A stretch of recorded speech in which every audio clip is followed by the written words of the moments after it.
over. Now the pressure really begins to crank up. Fulham were unbeatable in the second half of the season until the final day, but they now face a Derby team who endured yet another spring slump before righting themselves just in time. There are no favourites in a 4-team competition, which promises a quartet of tight, edgy games over the next week or so.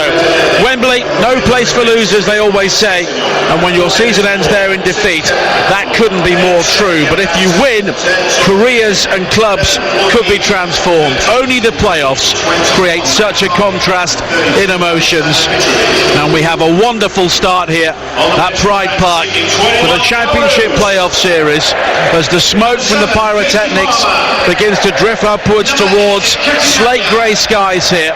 A crowd of over 30,000 inside the stadium, which is built for the Premier League and of course has experienced the Premier League over many years. But Derby County are a side who have now clocked up a decade in the second tier of English football. They believe a trip back towards the promised land is long overdue. Of course, Fulham have more recent experience of playing in the Premier League, and they came so close to making a swift return last season before losing out to Reading in the playoff semi-finals. And Fulham have never won a playoff game. Peter Beardsley and Tom Kearney have scored their only 2 goals, and that's in a run going back to 1989. As for Derby County, this is their 7th different playoff campaign under 7 different managers, which, Simon, tells you an awful lot about how things have been at Derby County. Yeah, it has. It's been a bit of a roller coaster ride for the football club over the last few years. Not a great deal of stability, with managers being given that opportunity to really lay the foundations. But look, you can listen to it tonight. This is a big football club, big expectancy levels, and this is games like tonight are what the likes of Derby County thrive for on a regular basis, and Fulham to that extent as well. Well, the Talksport network is the home of the EFL playoffs, and Derby County against Fulham is coming up live next. There will be triumphs and there will be heartbreak. The euphoria of promotion and the despair of relegation. The end of the season is approaching, and the dedicated Sky Sports football channel will bring you the climax of the EFL season, including the playoffs live, plus the end of the Spanish La Liga season 2. And don't miss the dedicated Football League roundup show, EFL Matters, every Thursday night. Plus watch live action goals and highlights on your phone with our improved Sky Sports app. Find out more at skysports.com.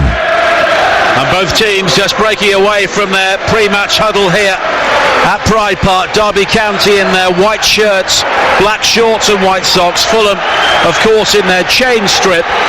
It's a very dark blue, almost black shirt with white shorts and black socks. Roger East, a Premier League referee, here in charge of this one this evening. And Pride Park is not quite full. There are a couple of seats which still have their flags perched on them behind the goal away to our left-hand side. The traffic around Pride Park is pretty awful on a Friday evening at the best of times. But everybody here is expectant as the Championship playoffs are about to get underway here on Talksport 2, and it's Fulham who will get the game off and underway. Alexander Mitrovic inside the centre circle, and Fulham playing from left to right in the first half. Very quickly work the ball in towards their back 4. Here is the Belgian, Dennis Odoi. And now Kearney with his first precise pass of the evening, looking for the flying Ryan Fredericks down the right-hand side, and he's done superbly well to keep the ball in play as he worked the 1-2 with Aite, and eventually Curtis Davis had to come from the centre to make the challenge, and that's an early sight of Fulham's intent. The throw-in taken quickly by Fredericks, and already if Fredericks gets that sort of pace and that sort of room, there could be problems. It's very difficult to deal with because he comes from deep, he runs past, he's one of the quickest fullbacks around, and that's why Weimann has to be very sort of disciplined in his role and make sure that he stays with them runs, and him and Forsyth have got to talk to each other when to pass on and make sure that they're very communicative, that they're making sure they're talking and analysing the situation.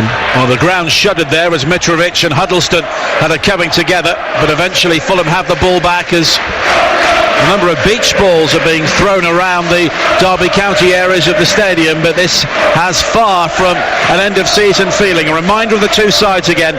Derby, Carson in goal, Forsyth, Davis, Keogh and Wisdom, Johnson and Huddleston in midfield, Lawrence, Vidra and Vyman behind Jerome.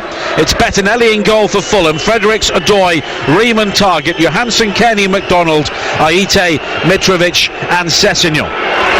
Derby have barely had a kick so far as McDonald goes all the way back towards Bettinelli, who is wearing an orangey red goalkeeping outfit, defending the Fulham goal away to our left hand side. Now Kenny again works it wide towards the far side and Target, and the early run is made into the penalty area by Johansson. Appeals for handball from the Fulham supporters grouped around the corner flag on the far side, and Stefan Johansson as Curtis Davis made the challenge, but Roger East waving away the appeals. I think it was just one of them that bounced up and possibly caught him on the hand. I don't think there was real intention there. The interesting thing from Derby's perspective is that Vyman's playing really deep on this left-hand side, more or less as a wing-back. He's not really too concerned about Fredericks. He's more with Aite and helping Forsyth out, whether it's just a natural progression that he's moved that far back, or he's been told that he needs to play as a more of a back five than the 4-2-3-1 that we expected to. Well, Derby County gave out their formation as a 4-2-3-1. Maybe there was some kidology there, as a long ball is played forward right down the centre by Carson. It does strike Cameron Jerome on the upper arm, and the free kick has been given to Fulham. Yeah, I do think that it's a five at the back, three centre halves with Wisdom and Vyman playing as the two wing backs, so a bit of kidology there. Fulham having a lot of the ball where we expect. Now McDonald coming forward. 3 minutes played on Talksport 2 in the playoffs, and it's 0-0 between Derby and Fulham. The second leg of this game will be played on Monday evening, and we will have the whole game for you live from Craven Cottage. We have all of the Championship, League 1 and League 2 playoff games for you across the Talksport network. The other semi-final is Middlesbrough against Villa. That starts over on Talksport tomorrow at 5:15 with Jim Proudfoot, Sam Matterface and Sean Derry at the Riverside Stadium. Adoy plays the early ball forward looking for Mitrovic. It breaks into the path of Sessegnon with a low shot, right-footed on his wrong side inside the area, and it whizzed over the angle. We just see the movement of the Fulham front three, goes into Mitrovic, finds the run of Sessegnon. He'd have been interested on his stronger side if he'd have been able to hit the target, but you're going to see a lot of that tonight, where Fulham are going to have a lot of the ball, look to sort of Derby just sit back and soak things up, but they've got to stay with runners, and if Fulham get opportunities, they'll wander somewhere down the line, they'll probably take one of them. The run was made forward by Tom Lawrence, but he loses out, and now Sessegnon has room and Rich Jerome down the left-hand side for Fulham, up towards the edge of the penalty area. Lawrence, though, came back with him and stuck to his task and makes the challenge, and it will be a throw-in to Fulham on the far side, level with the edge of the Derby penalty area, and Matt Target will take it. Into the feet of Mitrovic now on the corner of the box, and he's been clipped by Keogh, and it's a free kick here for Fulham in a dangerous area. Yeah, again, he does it well, doesn't he? Mitrovic gets hold of it, brings the foul from the centre backs, and puts it in. They'll have a good delivery from probably Kearney, is it, or Johansson? They'll probably take it, pushing the centre halves up, looking for an early opportunity. Well, Floyd Aite is over the ball as well. He can strike it with the right foot, but it tends to be Johansson with the left from that side. Target now makes his way towards the edge of the penalty area. Every single Derby white shirt is back defending the free kick inside the penalty area, and if Aite takes it, it will be whipped in with some pace right on top of the goalkeeper Scott Carson. And it's played short in the end to Target on the edge of the penalty area. Now work wide towards Aite. The cross from him, aimed for Adoy, and eventually it's volleyed clear by Huddleston, and that did seem to be needlessly over-elaborate. Yeah, well, I think Fulham are not the biggest of teams. I think Derby will be disappointed if they concede from a set piece, so they have to be a little bit intricate to Fulham, and obviously on that occasion it didn't quite come off, but Derby have to be aware that they won't just put things in the box, and they have to be alert to things.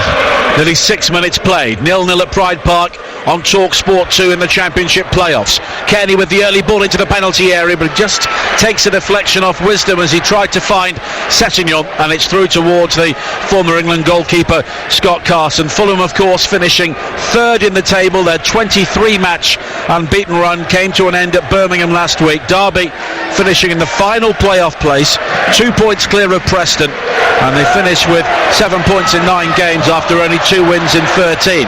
Adoy tangling with Lawrence on this near side, and Lawrence just gets to his feet rather gingerly and hobbles away from that challenge as Fulham take their time about clearing. Eventually Bettinelli clears long downfield right-footed. Aite beaten to it in the air by Forsyth, and Lawrence was clipped again there, but Roger East is happy for play to continue. Now Vyman with the ball down the channel looking for Jerome. Bettinelli chose to stay and then checked his run because the flag was up for offside, but Tom Lawrence has a problem here. Yeah, he got caught on the same ankle twice by the looks of it, top of his foot potentially.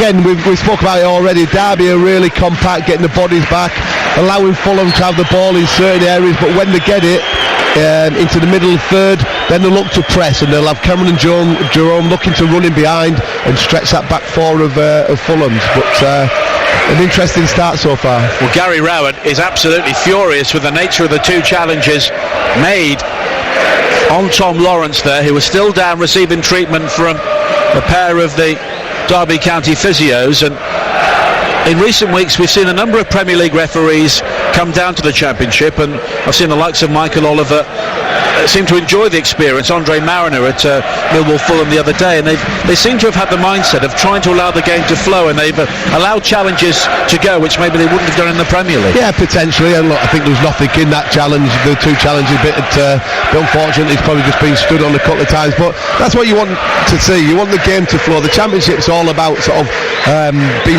getting the game backwards and forwards. Supporters want to see challenges going in, as long as they're not over the top or anything like that. So hopefully we've got a referee that can control the game but allow it to go ahead and get some tempo to it. Well, Lawrence just hobbling towards this near side. 8 minutes played, 0-0, and Talksport 2 has teamed up with Sky Sports to tell you all about the dedicated Sky Sports football channel with football from around the globe, including the EFL, SPFL, La Liga and more. Feel it all with Sky Sports.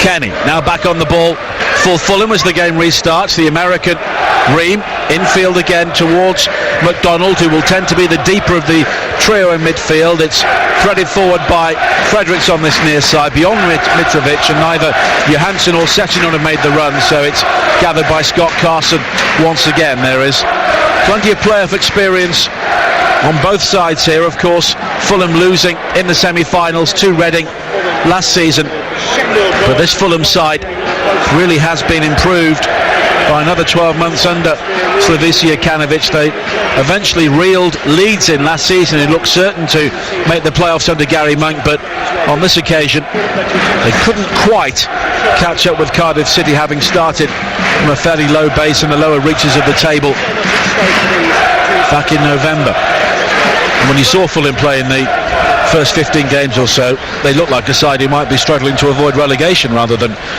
in this sort of situation. Yeah, there's probably just different circumstances that contributed to that, in terms of they've been there in a bit of a hangover maybe from the playoffs the previous season, but they've certainly got the second half of the season and hit the ground really well, and some real talented players, exciting to watch, but it will be interesting how they deal with it again. Simon Grayson with us here on Talksport 2, a playoff winner with Leicester as a player, twice in the 1990s, beat Derby County back in 1994. Don't say that too loud, I won't get out of here. Also, was it Palace in 96, wasn't it? Yeah, it was, yeah. Claridge shinned it in. Shinned one in, yeah. Although he denies it.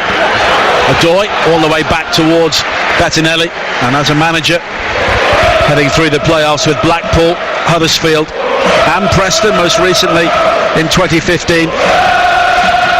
And I remember being at Ellen Road when you lost with Leeds against Millwall, and that was an incredible game, wasn't it? Yeah, it was. The crowd was absolutely buzzing, and we had the tempo going, we had everything going in our favour, and then just an injury to somebody, head injury I think, which I think Millwall players just played on a little bit and killed the game for us, and then we obviously lost. I think it was 2-1 the second leg. Yeah. And now Curtis Davis will just have a word with Roger East. He did rather go through the back of Mitrovic, just in front of us there, midway inside the Derby County half. And it's just a word for the Derby captain. Yeah, look, Mitrovic got hold of it, moved the ball well, and just Curtis Davis just a little bit late on him. So good refereeing. There's no point to book him because it wasn't. There's no maliciousness involved in it. Curtis Davis beat Derby in the playoffs with Hull a couple of years ago.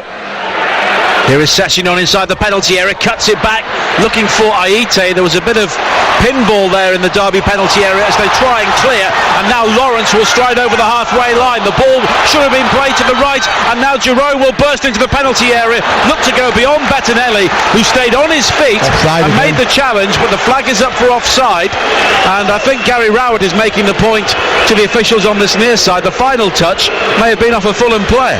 Well, we spoke that Fulham play this high risk game, and they do leave themselves vulnerable at time, and Derby would counter-attack very quickly, and they did that. Obviously just didn't quite execute the pass and the time of the run, but we've seen a couple of times so far that Derby can break quickly on the counter-attack when they nick the ball off them. And now it's won back neatly by Mitrovic in the midfield area, and Fulham play it wide to this near side of Fredericks.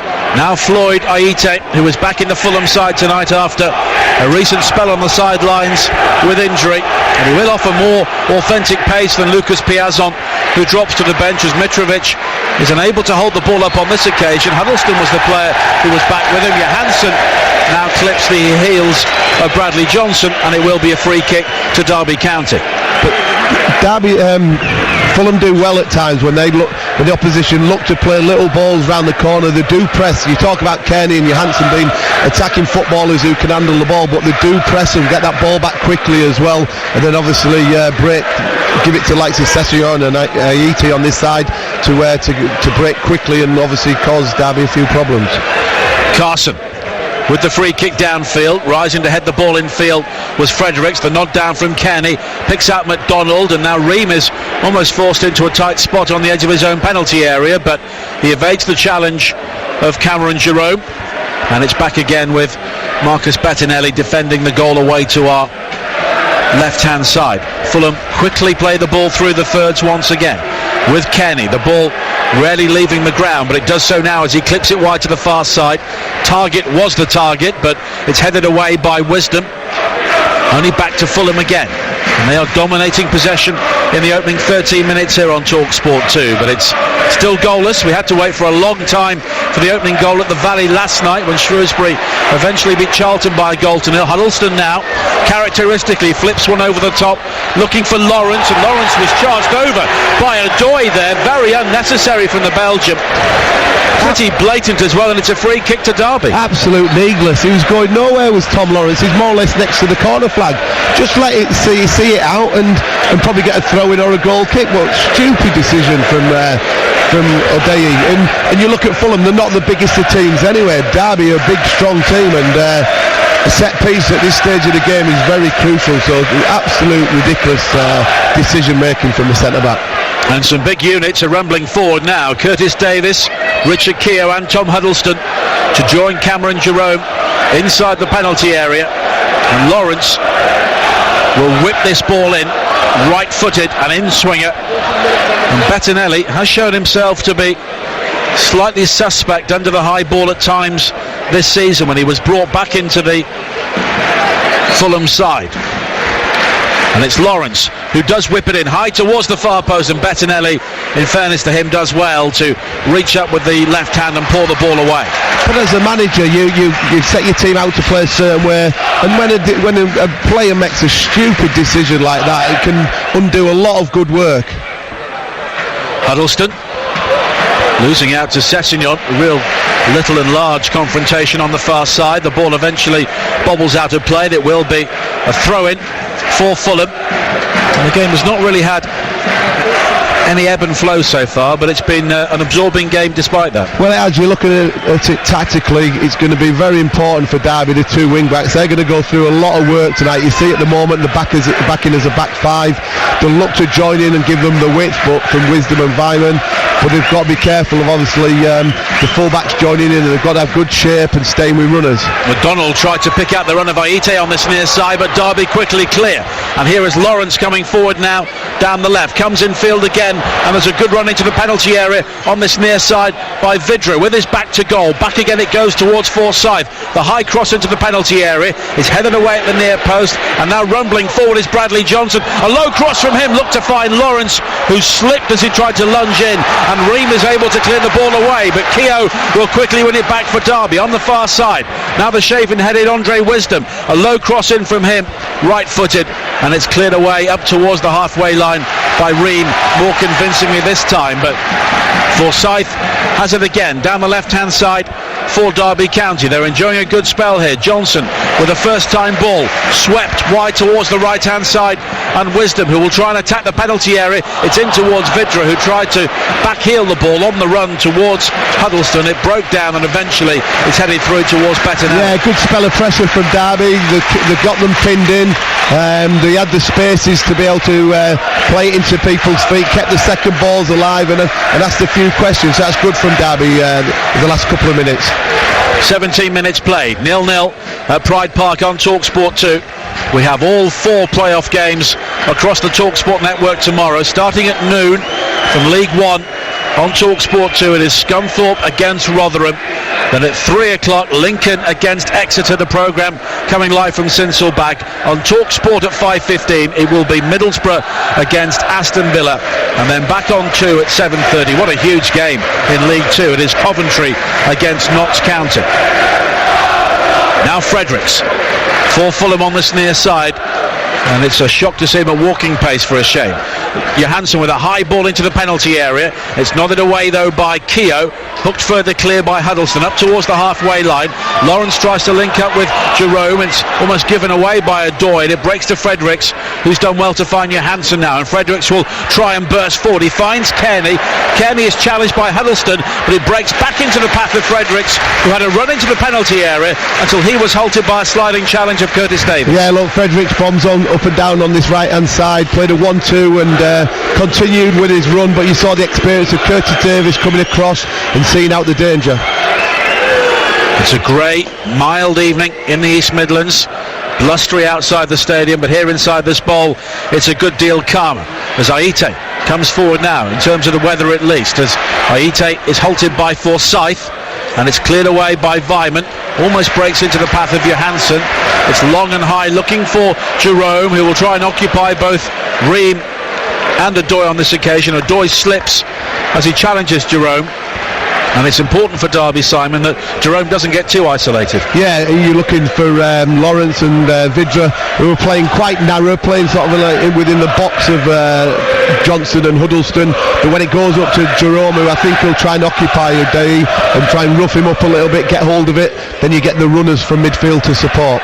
Nearly 19 minutes played, 0-0. Fulham won here by 2-1 in the snow back in March when Mitrovic and Sessegnon were both on the mark. It was a 1-1 draw at Craven Cottage back in November, right at the start of Fulham's long unbeaten run. And at that stage they were down in 17th in the table,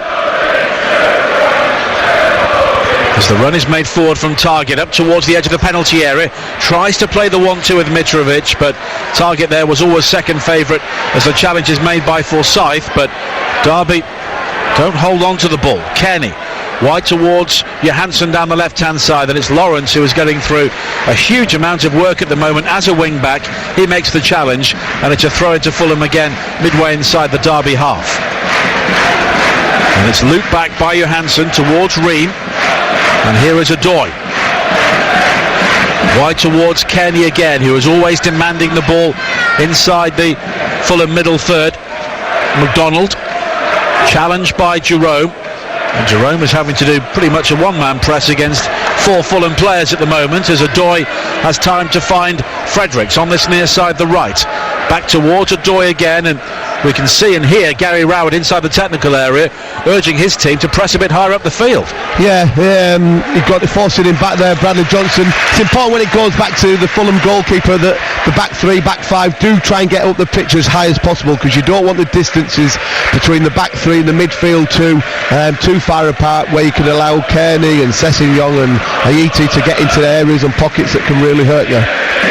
Johansson, a good ball to find Kearney, but his control was loose for once. Weimann steps in with a challenge, but it's quickly won back by Fulham again. Kearney picks out the run of Johansson, who's got space and time right through the centre of the field.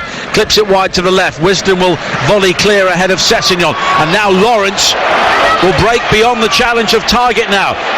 And there's plenty of pace from him down the right-hand side. Still Lawrence, but the low cross is blocked by Ream, and Sessegnon has time to turn and clear and find Mitrovic inside the centre circle. He's strong enough to shrug off Bradley Johnson. He's done well now to play it wide to the far side, and Mitrovic has been penalised for the challenge on Forsyth, and Mitrovic gets up believing he should have had the free kick. Could have gone either way, that, by the looks of it, to be fair. He's arguing his case that he was the one who got fouled, but you can see that it's vital that the wing backs for Derby get up to join in. You see Weimann is sprinting to get up there and to give him that width and Wisdom on the right hand side as well. Wisdom coming forward again now, and Sessegnon will have to try and get back and hold up his run, which he does. But now Huddleston with one of those lazy looking balls just lifted over the top. He was looking for Jerome, but it was beyond him, and it's gathered comfortably by Bettinelli. And Tom Huddleston has always been a player to play the game at his own pace, whether he was 18 or 33. Yeah, look, he's got fantastic ability, play at the highest level, obviously, and got a range of passing that can really be helpful for Derby. What they've got to make sure is that they don't give it away too cheaply, because you can spend a lot of time without the ball when you're playing Fulham. He was another Hull player to beat Derby in the playoffs back in 2016, that remarkable semi-final when Andy Robertson, now of Liverpool, scored for both sides. And Derby lost by 3-0 here, but very quickly they were 2-0 up at the KCOM Stadium, and Hull City just about hung on to win that 3-2 on aggregate before beating Sheffield Wednesday in the final. Now Target, on loan from Southampton, wide on the far side, the Fulham left, infield from Kearney, and Fulham at the moment are enjoying plenty of controlled possession. Though having said that, Adoy look for Fredericks, commentator's curse, and it's straight out of play. Hopefully you won't be saying that too many times tonight, and I think you do see tonight that you're going to get into certain areas of Fulham. Derby are going to allow them have the ball, and they'll have that 5 and be very protective of it. But once it goes out to Fredericks and Taggart on the other side, the shuffle across. So when wing back pushes onto the full back, the right-sided centre back or left-sided centre back comes and plays as a left back. And it's more in time what they've worked on for probably the last week or so is paying fruition for it at the moment. Kenny looks to shrug off Huddleston, and it's wide towards Target down the left. One of these teams, of course, will be in the final on the 26th of May, the Saturday of the bank holiday weekend, and Talksport will be the only station to bring you commentary of both the Championship playoff final and the Champions League final between Liverpool and Real Madrid. Both games only here. Ream, square towards Adoy, and Fredericks just miscontrolled slightly, and there's just been a slightly careless edge to Fulham's game at times, but maybe that's understandable with the pressure that's on both of these sides. Derby County in their 10th successive season in the Championship, and it's the 3rd season in 4 that they've been in a really good position. They were second in the table from the end of December until the middle of February, but then they've fallen away really badly, and a number of these players have been involved in all 3 of those slumps.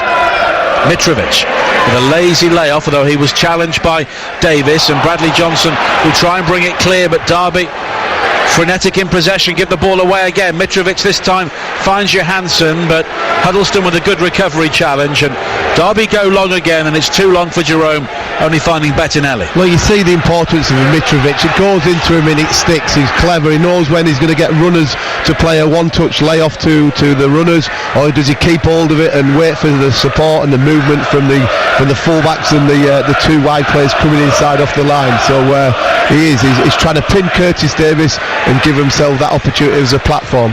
Adoy lays it into the path of Mitrovic. It breaks towards Aite, who comes in field from the right hand side. Maybe thought about the shot left footed, but instead finds target. A low ball driven in towards the near post, and Carson there plunged in together with Mitrovic bearing down on him. Now Weimann losing out to Fredericks, and there could be trouble here for Derby. Fredericks bursting into the penalty area down the right hand side, may need some support, and he finds Aite with a sharp header at the near post, and it's gone behind for a goal kick. The first attack there from Taggart, he was you expected more of a higher cross going into the box, but he played it along the deck, and I think Mitrovic sliding in and just couldn't quite get enough on it. Weimann gives it away cheaply down this side, and the last thing that you need is Fredericks running at you, but Aite couldn't control his header on target. So good spell of play there from Fulham.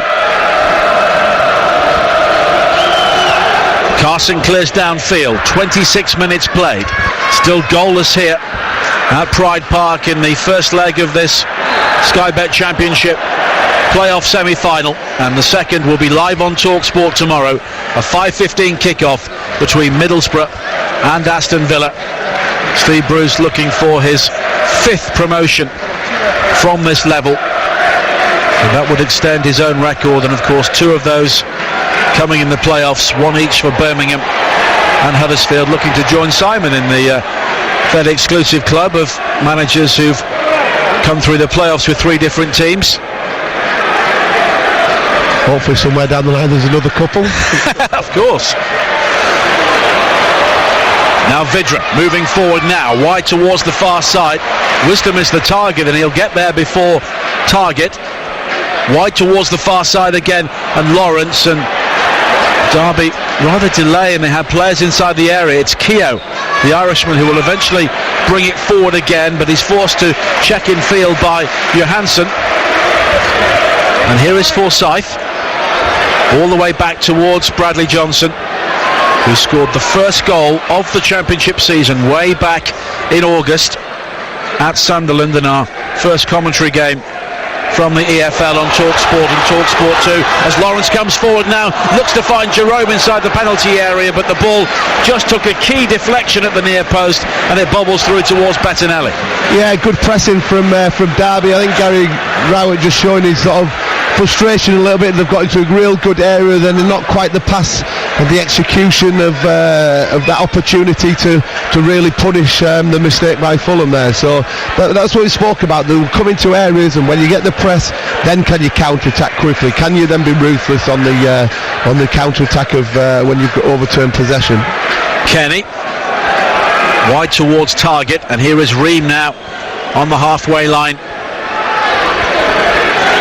for Fulham, and Target has not really had a ball to run onto down the left hand side yet. Most of his players been in front of the Derby back 4. Here is Adoy infield again towards McDonald, who at times is almost slotting in as a third central defender as Fulham try to play the high line, and McDonald now finds Mitrovic, but Davis comes in with a challenge, and at the moment Davis is winning the majority of challenges against Mitrovic as Huddleston clips it wide to the far side, and Wisdom, who comes infield and tries to link up with Vidra on the edge of the penalty area, but it's good defending again by McDonald to step in and find Bettinelli, who was closed down quickly there by Vidra, and as a result his clearance is rather sliced towards this near side and straight out of play for a throw into Derby. Again, you just see Gary out on the touchline. He's slightly frustrated that they've got into a good position and not really capitalised on the opportunity they had in that final third, and that's a key area that we keep talking about. Gary Rowett twice losing out in the playoffs in League 2 with Burton Albion, and he's one of these managers who's often seemed to be at his best when he has been an underdog, as Weimann nods it down the line, but the ball was out of play on this near side, the Derby left. and it will be a throw-in to Fulham. But when you're at Derby County, you're not the underdog, are you? And maybe he's had to readjust this season. Not very often. He's obviously making out that they're underdog in this particular two-legged but nobody's affair. buying that. Pardon? Nobody's buying that. No, really. no. We spoke about that before the game, but you look at him at this moment in time, he's kicking every ball, he's going through every emotion. Well, he was part of the Derby team which won promotion to the Premier League as a player, and he's now frustrated again and heads towards the fourth official, Kevin Friend, as Odoi was fouled, and it will be a free kick to Fulham midway inside their own half. The game has rather gone off the boil in the last 10 minutes or so, 0-0 with half an hour play. Yeah, both teams have got into the final third and never worked the goalkeeper, so I think both teams will be a little bit disappointed in that respect, that you get into, especially Fulham, they get up to this area by passing it through the thirds, trying to work Scott Carson. Derby different, that they come on the counter-attack, but they're not just executing that final pass that allows one of the strikers of Vidra and Lawrence to get a shot on target and work Bettinelli. Fulham give the ball away again on the far side. It will be a throw-in to Derby. 14 minutes to play in the first half, and it's still 0-0 here on Talksport 2 at Pride Park. And don't forget, you can hear Talksport 2 wherever you go by downloading the Talksport app, which is free of charge, and listen to Talksport 2 via your phone. As a high ball is played forward again, and it's nodded down by Jerome initially, but Ream will just play it back towards Bettinelli, and Derby have got a problem to solve here because Lawrence is breaking alongside Jerome, but apart from that we've not seen too much. Yeah, and I think you see the importance of Kevin McDonald for Fulham, that he's dropping in, he's on the toes of Cameron Jerome, that when it goes into him he's there to protect, but also he's the outlet and tries to make things he gets things started on the passing front as well. We mentioned before the game as Mitrovic on the edge of the penalty area tries to find Johansson, and Johansson barges into the challenge of Huddleston, and the free kick has been given to Derby on the edge of their own penalty area. We mentioned that Marcus Olsen was an injury doubt for this game, and apparently he's damaged his anterior cruciate ligament in his left knee, and he'll be out for 9 months. Oh dear, that's a blow for the lad, and obviously Derby County, an attacking fullback, and especially when they're playing this system of wing backs, that's his key strength. So he's disappointing and a big miss for him. Now Kenny infield again towards McDonald, and here was an opportunity for Mitrovic to bring the midfield runners into the game. He finds McDonald, and it's wide towards the left hand side and target. Johansson joins in down the left, and now Sessegnon again, who's been quiet in the game so far. Johansson is then challenged by Wisdom, and it's quickly brought away by Vidra up towards the halfway line, but the quality of the final ball for Derby not good enough. But now they go long, and Vyman is onside on this near side, the left, infield towards Vidra, back towards Vyman again, who cuts in field. Aite will try and make the challenge, but he's brushed off by Vyman. Huddleston, a clever ball from him to change the point of the attack back to the left and fore side. A high cross in, Jerome's header! Cameron Jerome with a wonderful goal for Derby County, and they strike first in this playoff semi-final. Fulham were pulled this way and that, and eventually Cameron Jerome, a playoff specialist, comes up with a big moment. Derby 1, Fulham 0. I think he saw the importance of Tom Huddleston there. He got the ball, a raking pass of about 50 yards out to this left-hand side. And for the first time in a while, Derby decided to keep the ball a little bit. Vyman got it, run inside, looked for another pass. I think then worked out to Forsyth, I think it was. And once that ball goes in the box, what a great ball it was. And Cameron Jerome, we talked about his height and his experience, attacked it and got the finish that the cross deserved. So well played from Derby. They've stood quite a bit of pressure, and the ball that Fulham have had, but they've got that all-important first goal that can give them obviously a massive lift. And the body language from the Fulham players as they line up again is not great. Well, this is going to be interesting. We spoke before the game after disappointing from last weekend, how they respond to that first goal. They've got to dig deep. They've got to make sure they go in at half-time at only the goal down at the very least. Do not need to sort of concede a second one. Let the manager organise and get a few things across. But again, it's the mental strength now of Fulham. How do they deal with adversity and make sure that they've got some character and spirit amongst them? Well, you mentioned the lack of height collectively across the Fulham team, and it was Targett and Sessegnon trying to deal at the far post with Jerome, and that's a real mismatch. Yeah, when balls go in the box, he thrives on that. He likes to see that ball coming in. It was a great ball, 6-yard box, just bending away, and he's always going to beat the likes of Taggart and Ream because of his sure physical presence. So just what the Derby supporters wanted to see tonight, and obviously the place is bouncing. Well, the fans are bouncing at the moment. Long way, of course, to go in this game. 35 minutes played in the first leg, but it's Derby who lead by a goal to nil.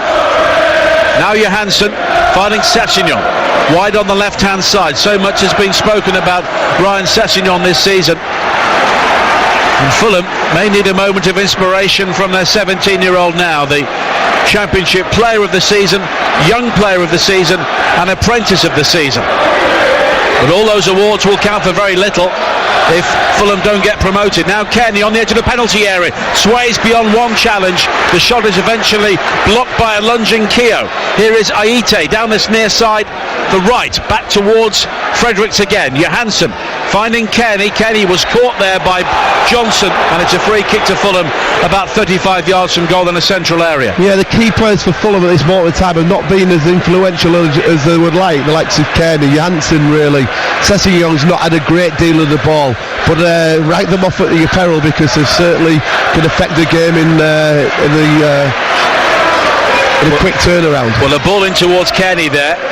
Doesn't pick him out, and Huddleston has space and time, and it's a raking ball from him from right to left to find Lawrence now. Charging forward on the overlap is Vyman, but Lawrence chooses to come back in field again and find Johnson. And at the moment Fulham are doing plenty of chasing without the ball. Now Wisdom early into the near post looking for Jerome again, but Ream will shepherd it back towards Bettinelli. I think that Derby have just found out that the spaces between either full-back and the centre half, because the push on so far up the pitch, it does leave that opportunity to play balls in between the right-sided centre-back and right-back, and on the other side of the pitch, left-back and left-side centre-half. And they've made some good runs. What they've got to make sure they do, Derby, is that when they get it, then they retain possession. Don't give it away cheaply. And by doing what they did, led to the goal. Fredericks saw his run halted illegally by Lawrence on this near side. It will be a free kick. Some sort of pyrotechnic was let off following the goal. We can smell the sulphur in our nostrils at the moment as the smoke still clears behind the goal away to our right-hand side. Derby 1, Fulham 0 with 37 minutes played on Talksport 2. Fredericks bobbing and weaving beyond the challenge of Vyman, infield towards Johansson. Now Kearney, who has done plenty of work on the half turn so far, as Mitrovic turns now, and the left-footed shot is clutched by Carson at the second attempt. Well, that's what we spoke about. He can go into Mitrovic, he can lay things off, he can turn, and he did it all in one movement. Just shed it to his left foot, shot very quickly, and Carson, as he said, gathered it at the second attempt. Forsyth with the early ball forward again. Jerome looking to find a gap between Ream and Adoy, and neither are really comfortable with what they're having to deal with at the moment, as Bettinelli finds Ream again by the corner flag on this near side. It's a poor ball forward from him, which Johnson knocks back towards the Fulham goal, but I think Jerome knew he was going to be offside, so it's how to play for a goal kick. And all the noise at the moment is coming from the Derby County supporters. They started this game 13 points behind Fulham on the regular season, but as we all know, what happened previously counts for very little now. Doesn't matter where you finish, you're in them playoffs, everybody starts on an even keel, and to the disgust of the Derby supporters, they've got a free kick goal against them. Yeah, Vyman just catching Fredericks, and we saw one real burst from Fredericks in the first 10 seconds of the game, but following that, Derby have done a very good job of halting the runs in the wide areas. Yeah, the shape has been really good, Derby. That when it goes to a fullback in about the final third, the wing back then deals with the fullback. The outside of the two centre halves comes across to their wide player. The shuffle across, they're making it real narrow and compact, and the shape has been very good, and it's making it a very difficult night so far for Fulham. And Bradley Johnson, who was part of the Leeds team which lost under Simon in the League One playoffs to Millwall back in 2009, just has a word with Roger East, but his last game for Norwich was A successful one in the playoff final against Middlesbrough 3 years ago when Cameron Jerome was on the score sheet. And that's also been the story here tonight so far, with Derby leading by a goal to nil. And people always say that the team who finishes third look vulnerable in the playoffs, but on 11 occasions the side finishing third has eventually won promotion through the playoffs, as McDonald slides in with a heavy challenge, but a fair challenge to win it back from Davis on the halfway line, and it's played back in field for Fulham by Ream again. And Fulham were just rather lulled into not a false sense of security, but the passing was poor before the goal, and maybe they were just settling for being in the game rather than forcing the issue. Yeah, and they've got to move it just a little bit quicker in certain areas, because it allows Derby to get their shape back and the bodies behind the ball. Aite now, wide towards this near side, the right, and Fredericks almost level with the edge of the Derby penalty area. Aite is given room to turn, he nutmegs Forsyth, he tries to find Fredericks on the outside, but the opportunity is eventually smothered by Derby, and Lawrence will hook away down this near side at the expense of a throw-in. 4 minutes to play in the first half on Talksport 2. Derby County 1, Fulham 0 in the opening championship playoff game. Now Target on the far side, infield towards Kearney again, and Target will go all the way back to the halfway line, and it was almost intercepted by Jerome, but Ream had the presence of mind just to shuffle to his right, and here was Johansson coming forward now, but it's a dreadful ball from him straight to Davis. He quickly finds Lawrence, and now Jerome will work it wide towards Lawrence again on this near side, the left. He always has to come in field onto his right foot, but he's found the huge hulking figure of Cameron Jerome, and now Huddleston, who's another big unit, finding Keogh. Keogh quickly finds Vidra, just operating behind Jerome, and it's now Derby who are stroking the ball around with some confidence. The next goal in this tie, absolutely crucial. Johnson, wide towards Wisdom again, who's got time to find Keogh. A high ball swept in, looking for Jerome with a header. It's nodded away by Adoy. It'll be kept in play by Vyman on this near side. Vyman now finds Johnson. It's a great ball from Johnson. Here is Lawrence now, has to come in field again, and Fredericks does just enough, but Lawrence regains possession. Huddleston, always aware of the opportunities around him, finds Keogh charging forward on the far side, the right. Now Wisdom cross loops up off Sessinon into the penalty area, and Ream is able to head the ball away, but it's nodded back in field by Huddleston. Adoy's clearance will eventually find Kearney, and then under pressure Fulham eventually get the ball clear. These are really big moments in the tie as a whole, as an awful ball is played across the field by Target straight towards Vyman, and now it's Jerome peeling away to this near side, the Derby left. He looked to take on Adoy and burst into the penalty area, but the Belgian stands firm, and it's hooked away on this near side by Fredericks. Good spell of pressure from Derby. What they've done is, which Gary was getting a bit frustrated on earlier on, was that they've kept the ball, they've moved it around, they've got into the final third, then they've not rushed the pass, they've made sure that to take care of it, and that's led to people being able to get on the ball, put crosses into the box for Jerome to get onto. Then they're getting second balls and recycling things back out wide, and not allowing Fulham to get any possession of the ball. So it's been a good spell of possession so far, and time for Derby. Fulham so far have got to make sure they're hanging there till half time. Target with a long diagonal ball forward, looking for Mitrovic. It's beyond both him and Davis, but that was a change of tack from Fulham to go long. Didn't work on this occasion, but maybe they need to do more of that. Yeah, we know that Mitrovic is decent in the air. It needs to be a little bit of better quality going into him, but when you've got the three centre backs up against him, they're nice and compact. You've got Johnson and Huddleston just protecting. They've just got to have a little bit more care about the passing of Fulham at this moment in time, because we all know that they're a better team than they're showing at this moment in time. Well, Fulham, only the fourth club in Football League history in the second tier to go more than 20 matches unbeaten and not finish in the top two. And ominously for them, the other three all lost in the playoffs. Now Ream, wide on the far side to pick out Target, the most recent one of those, Derby, or rather Brighton I should say, a couple of years ago.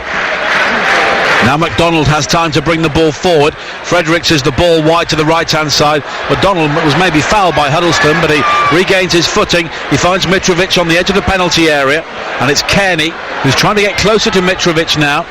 and it's wide to this near side, the right, and Aite. Fredericks will make the run around the outside to try and create the overlap, but the ball in field towards Mitrovic is eventually cleared away by Davis, but Fulham quickly play it back towards the edge of the penalty area.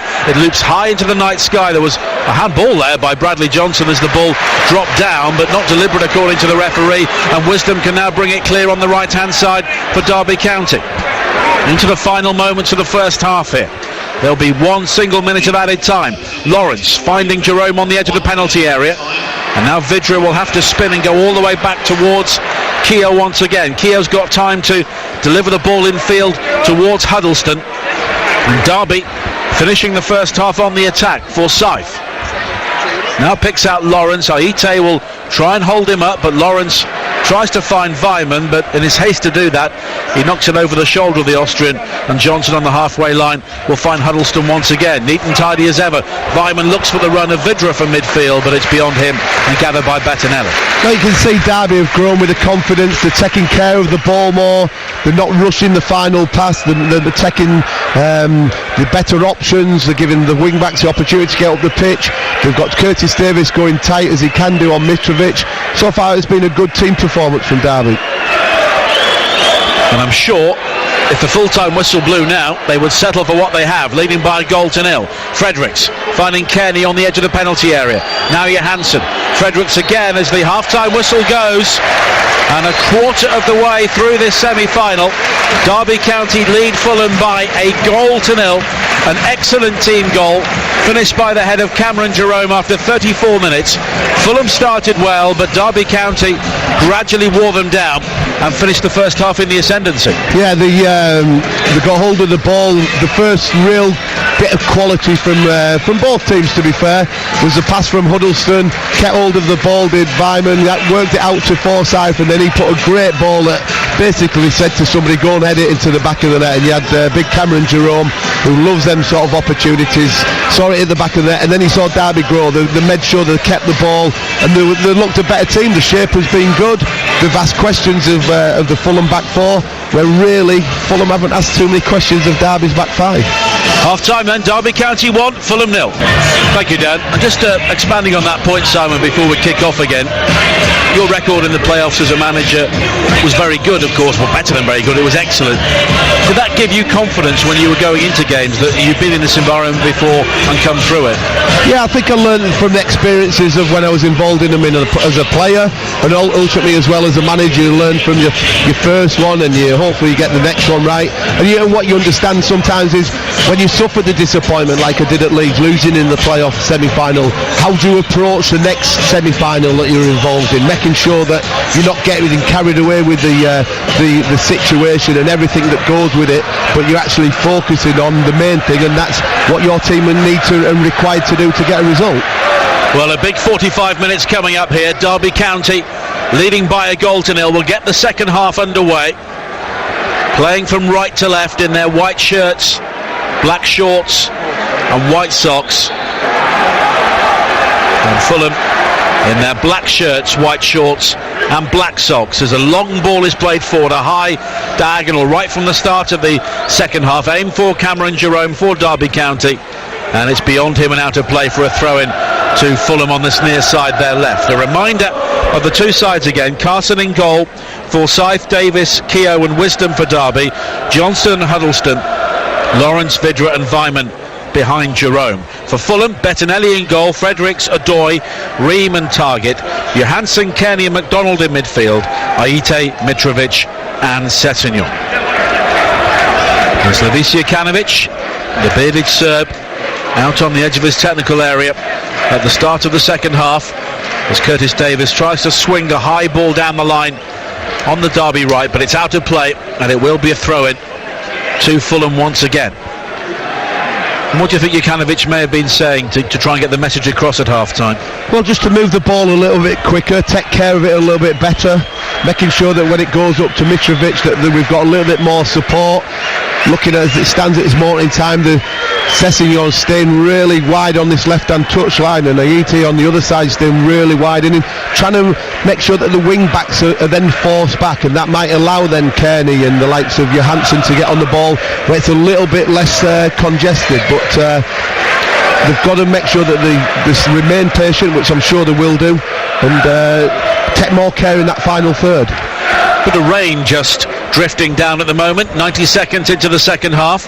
1-0 Derby lead. And that 13-point lead that Fulham had over them at the end of the regular season has now been wiped away in more ways than one. Kenny just pokes it back towards Ream on the halfway line, and here is Target again finding Kenny, who's allowed to turn. He's looking for Sessegnon, and he was just shouldered off there by Wisdom, some way off the ball, but it was good defending to leave Sessegnon away from it, and it's gathered by Carson. I think when you look at Derby with the back five that we're talking about, Wisdom is not really an attacking wing back as such. He's more than happy just to stay a little bit more compact and a little bit deeper and deal with the threat of Sessegnon on Derby's right hand side and Fulham's left. Wisdom was on loan here from Liverpool. There's a slip there from Bettinelli, and it's ricocheted off Lawrence across the penalty area, but from Fulham's point of view, they were fortunate there was nobody there in a white shirt to finish off and make it 2-0.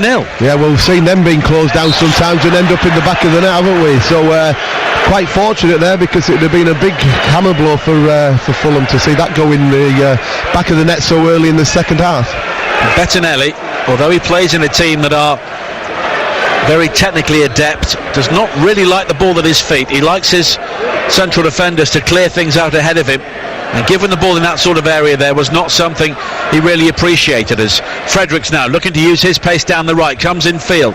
Kenny wide towards Aite in the space that Fredericks had tried to create, but Fulham again moving the ball around in a rather laboured fashion. It's all a bit stodgy from them. Here is Ream finding Target down the left, and Sessegnon, who has barely seen the ball in advanced areas. He will try and fasten onto the ball from McDonald now, and he's done well to keep the ball in play, has he? No, he hasn't. The flag was up. The assistant on the far side seeing that the ball had drifted behind, but Wisdom against Sessegnon could be the key confrontation in the second half. Well, again, as I mentioned before, that both the wide players for Fulham are staying really wide, and they're trying to isolate and look for that pass of Fulham at this moment in time. The couple of times between Richard Keogh, the right-sided centre-back for Derby, and Andre Wisdom, the wing-back. And it's a good race because both are quick and powerful. Wisdom there obviously got to make sure that he sees the danger out, and he managed to do so that time. Now it's given away by Davis, and Kenny was caught midway inside the Derby half, and the referee will bring it back here. Sensible refereeing from Roger Rees. Kenny was caught by a high boot, and he tried to play the advantage as Aite looked to burst into the penalty area, but Derby were able to clear, and rightly the referee will bring it back. Yeah, good decision, but foot a little bit high there. Be interested if they want to put it in the box, which they didn't manage to do first half, or they'll be a little bit more intricate and try and work something into feet and have him runners off the back of that. Well, we can hear the Fulham fans on the far side. Around 2,500 have made the trip up from London, and they'll be delighted to know that the M1 is shut by the time they try and get home later on this evening. What's M6 going like back north? Well, I think having been up and down the country on a Friday this season, I don't think I've found a Friday when the M1's not been shut somewhere between the East Midlands and the South East, as Aite with a high cross into the penalty area, and it's beyond Mitrovic, and it's just glanced away by Wisdom, and it will be a throw-in on this near side for Fulham. And it's all rather quiet, all rather expectant here inside Pride Park with 50 minutes play. The home side leading by a goal to nil. Sessegnon looking to inject some pace into the move towards the edge of the penalty area, and he tried a right-footed shot after being fed by Kenny, and the right foot really is the swinger, and as a result it swung towards the corner flag. Yeah, look, he's had the best two opportunities for Fulham, coming inside onto his right foot. We've seen him a few times this season, even with his weaker foot, put it in the back of the net.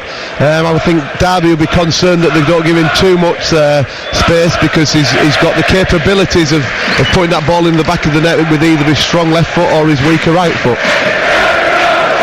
Well, Derby and Fulham have the best, or they share the same home and away record. Derby winning 12 here, drawing 5 and losing 6, and that's exactly what Fulham achieved on the road this season. And Derby have had their problems at Pride Park, but towards the end they won the games that mattered against Cardiff and Barnsley, and also as well picked up that crucial draw against Aston Villa. And had it not been for Patrick Bamford's injury time equaliser for Middlesbrough, we would have been sat at the Riverside Stadium tonight watching Middlesbrough playing Fulham, and Derby would have had a match against Villa. But at this stage I'm not too sure if there's any advantage to who you play. No, I don't think any of the managers involved in the playoffs would have been sort of picking and choosing who they'd like to play, because all these four teams in this playoff, championship playoff, have got great quality and match winners. So whatever hand you dealt, you deal with it, and you hopefully you can come through. Sessegnon on this near side, challenged by Wisdom, and Sessegnon doing just enough as Wisdom careers into the Fulham technical area and almost collides with Jukanovic, and it will be a throw-in to Fulham. And it's been a rather mundane start to the second half so far. You can almost sense a bit of tension on the field as well. Both sets of players know how important the next portion of the game is. 52 minutes played on Talksport 2. Derby leading by a goal to nil. This part of our 500 games across the Talksport network this season. More football than anybody else. And it will culminate in the World Cup finals in Russia. Every single game on Talksport and Talksport 2. Mitrovic on the edge of the penalty area, finding McDonald with the shot. It comes back off the crossbar, and the ricochet is off a Derby boot, and it's behind for a corner. Well, I think we've just seen there what the tactical change that Jukanovic has made. He's got Sessegnon really wide, Aita wide, to get the wing backs back into position, to open the middle of the pitch up a little bit more. Goes into Mitrovic. McDonald follows the pass, and it's a great hit, and unfortunate for his point of view, sees it come back out against the bar, but very unfortunate from Fulham's point of view. Target will take the corner, an outswinger high towards the far post. Mitrovic was the target, but he doesn't jump. But here is Kenny now, infield towards Aite on the right side of the penalty area. Aite pirouettes, looks for Kenny again, and has the support of Sessegnon, but now Aite with a low shot which skims through the 6-yard area and behind for a goal kick. That tactical decision from Jukanovic isn't just based sort of in the middle third. Even when Derby had Fulham had a throw in in the right back position, level with their own 18-yard box, he was stood right out on this left-hand touchline, more or less in the technical areas, to open up the pitch, to allow more space for Fulham to be able to get the runners and the balls into. Johansson now finding Aite with a volley, and it's over the top, and it was a wonderful opportunity. Offside. Well, the flag wasn't raised. He looked offside. I think he gave offside, and then he just put it down and gone for the throw in. But again, that's opened the space up. Great ball, and the run from out to in between where the space had opened up. So Fulham have been very good the last 2-3 minutes, and unfortunate not to be back in the game yet. And the home crowd respond. 54 minutes played on Talksport 2. Derby leading by a goal to nil, but Fulham have just made it look like a very tenuous lead. But Ream has given the ball away to Vidra, who can scamper infield now. He looks for the runs ahead of him. It was Lawrence who was second favourite to get there before Target. The Southampton loanee clears. Now Sessegnon just scoops it down the line, but it's gathered by Wisdom. Infield again towards Huddleston. And here is Bradley Johnson. And now Forsyth again. The early ball forward, it's controlled by Cameron Jerome, who's done well with his back to goal. Shrugs off Odoi. And now the run will be made by Vidra into the penalty area, and it's clipped over the top by Vyman in the end, but it's gone some way wide for a goal kick. Good play from Derby. They worked it well. Cameron Jerome did ever so well, held it up, played it back, and then he saw the run of Vyman on that left-hand side, and the runner did really well. Probably just kept hold of him a slight touch, nothing to give a penalty away, and better execution, there could have been 2-0 up. So good play from Derby. Now McDonald. Fulham looking to be far more proactive here in the opening 10 minutes in the second half, but still trailing by a goal to nil. And we will have the second leg of this tie live on Talksport 2 on Monday. And there will be live football across the Talksport network every night next week as we bring you all of the playoff semi-finals from every division. And there will be commentary on the Championship playoff final and the League One playoff final on Talksport over the bank holiday weekend, with the League 2 final on Talksport 2 on the bank holiday Monday.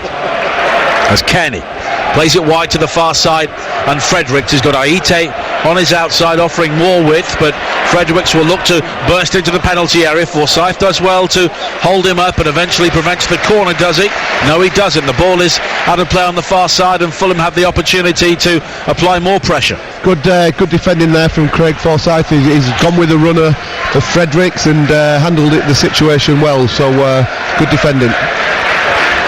And Forsyth just glad to be back playing after missing virtually the whole of last season due to a knee injury. The corner is worked short on the far side towards Kearney.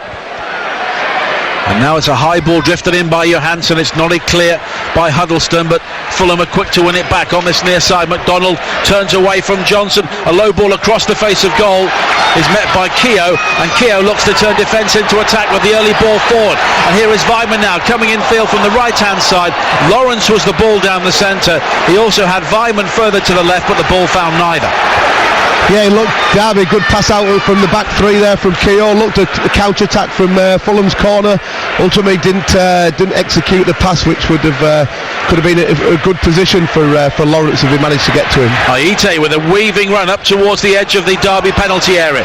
It's cleared as far as Johansson. The home crowd want Derby to stop dropping so deep. Target with the high ball in. Mitrovic was the target, and it's headed away by Davis. But at the moment, Derby, although they lead by a goal to nil, are second best in terms of possession, and Fulham, with that tactical tweak Simon has been talking about, are asking all the questions now with 58 minutes played. Yeah, it's a bit of an end-to-end game at this moment in time.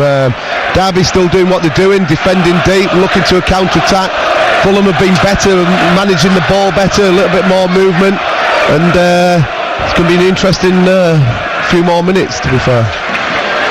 And we also have Premier League action on Talksport 2 on Sunday. Huddersfield against Arsenal. Arsene Wenger's farewell is live on 2 from 3. And following that, we will have the second leg of Shrewsbury against Charlton from the League One playoffs, with the Shrews leading by a goal to nil following the first leg last night at the Valley. Vidra just drifts a ball wide to the far side, the left, and Forsyth will control, and it's a good ball down the line from him, looking for Weimann, but in front of those Fulham fans, the ball will just nudge out of play, and it will be a throw-in for Fulham, and they will believe that, if not in terms of the scoreline and the general play, then they are back in this game.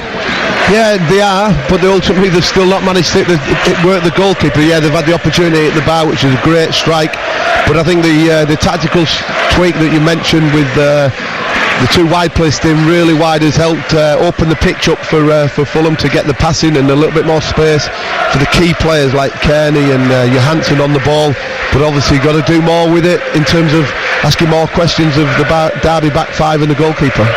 Kenny wide towards Fredericks on the right.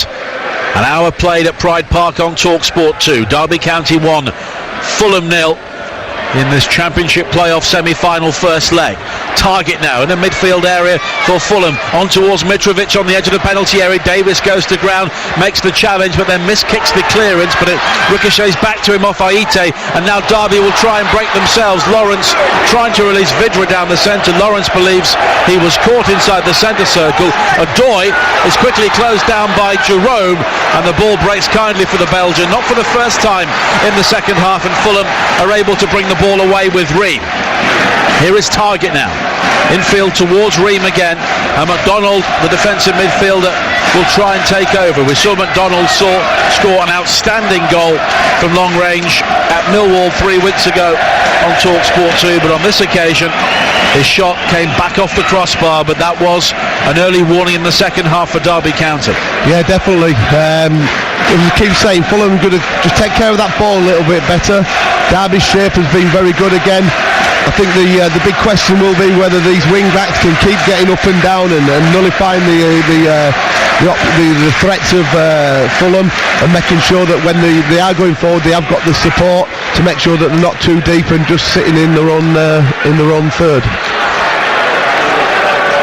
Derby looking to become only the second side in 13 seasons to win the playoffs from 6th position. Blackpool were the last side to do that. Simon helped to lay the foundations of that side back in 2010, but they went up under Ian Holloway after a late surge in the season. Remember them beating Forest in the semi-finals. Now Kearney has the opportunity to try and bring it forward again. And Derby rather dropping off, Huddleston giving him too much room. Here is Adoy. Both central defenders for Fulham currently stationed inside the Derby half. Adoy again, finding Kearney as the Londoners look to probe. Now McDonald, target down the left-hand side. Sessegnon is infield beyond him. Now McDonald again. Kearney looks to find Sessegnon inside the penalty area. Sessegnon has done well to win it back from Wisdom, but the cross was charged down and Huddleston will eventually clear.